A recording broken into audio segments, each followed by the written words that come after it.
የተመሳሳይ ጾታ ግንኙነት በሴቶች እግር ኳስ ላይ በከፍተኛ ሁኔታ ላይ ተንሰራፋው። በከፍተኛ መደባበቅ አያስፈልግም። ይሄ በሃይማኖትም በሀገራችን ሕግም የተወገዘ የተከለከለ ነገር ላይ ነው እየተፈጠረ ያለው። በዛ ላይ ገና ጀማሪ እግር ኳስ ተጫዋቾች ጭምርን ወደዚህ አይነት ነገር ነባሮቹ እየሳቡ እየከተቷቸው ነው። ትውልድ እየተበላሸ ነው። አደጋ ውስጥ እየገባን ነው። ይሄ መታረም አለበት።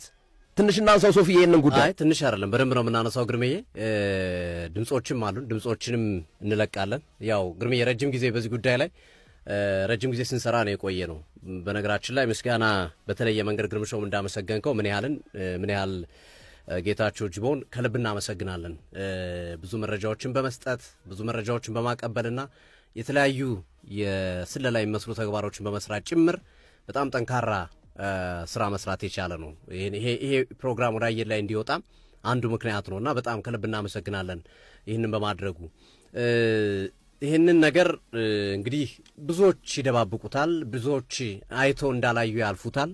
ግን በተደበቀ ቁጥር እየበዛ ነው፣ እንዳሸዋ እየጨመረ ነው ያለው። ስለዚህ በአስቸኳይ መቆሚያ መኖር አለበት የሚል አቋም በመያዝ ሲዲ ስፖርት ነገሩን ከስር መሰረቱ በማጥራት በኢንቨስቲጌሽን መንገድም ስራዎችን በመስራት ይህን ፕሮግራም ይዞ ለመቅረብ